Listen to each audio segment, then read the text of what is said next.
من وجهة نظري انا بقول لك تريزيجيه السبب في هزيمه الاهلي في كاس العالم للانديه. تقول لي يا باشا وانت نظرك ايه وبتاع ايه؟ ما تحاسب يا عم. وجهة نظر ايه انا بقول لك تريزيجيه السبب. هفهمك القصه. الاهلي لعب الساعه 3 بالليل، من 3 بالليل ل 5 صباحا تقريبا.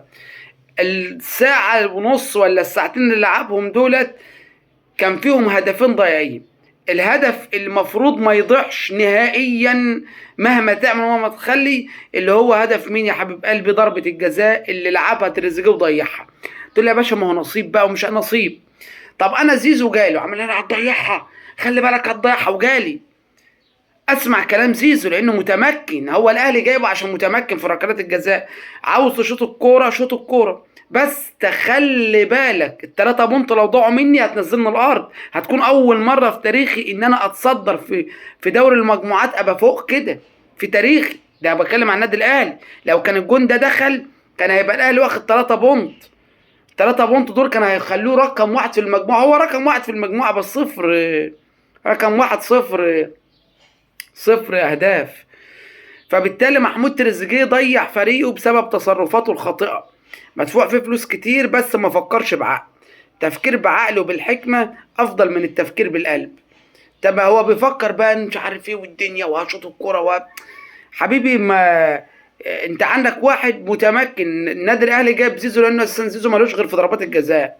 زيزو ما اتشهرش مع نادي الزمالك غير بضربات الجزاء. انا صريح الصراحه حلو. فبالتالي هو ده متمكن في كده، الاهلي جايبه لكده، ضربات الجزاء، ركلات الترجيح، الكلام ده. انت بقى بتتذاكى على الذكي، ما ينفعش ما ينفعش ما ينفعش. فتريزيجيه السبب في ان الاهلي ما ياخدش التلاتة بونت، وان الاهلي يطلع زي ما انتم شايفين كده 0-0. نتيجه مش هقول لك كويسه، ده امام ميسي مش امام ميسي لا، ولكن مش كويسه بصراحه. هتقول لي يا عم لا ده ما ممكن كان ميسي اقوى وانتر ميامي اقوى. حبيبي ده الكلام ده في الحلم. انت لو شفت الاهلي، لو شفت الاهلي عمل ايه امام انتر ميامي، اي نعم انين وحسين الشحات انن قفش انن ده انن. اللعيبه ما لعبتش بسلاسه، ما لعبتش بمرونه، ما فيش شخصيه، ولكن برضو هنقول عملوا ماتش جيد في الشوط الاولاني. بس بقى تريزيجيه جه ايه؟ قال لك ما انتوا شايفين، خلص. قال لك بقى انتوا مش شايفين سعاده النهارده، انا النهارده هنسيكم السعاده. ضيع الكوره. فانا بقول من وجهة نظري تريزيجيه كده كده هيتحاسب واخد عقوبة مظبوطة، هيعلنوا عنها قريبا. اعلنوا عقوبة مظبوطة عشان ركلة الجزاء اللي ضاعت دي. والنادي الاهلي هيعلن كمان كام يوم على عقوبة تريزيجيه، ممكن النهارده على فكرة.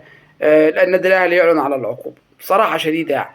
لو تريزيجيه ما عادش دكة الماتش القادم يبقى الاهلي بقى يضيع.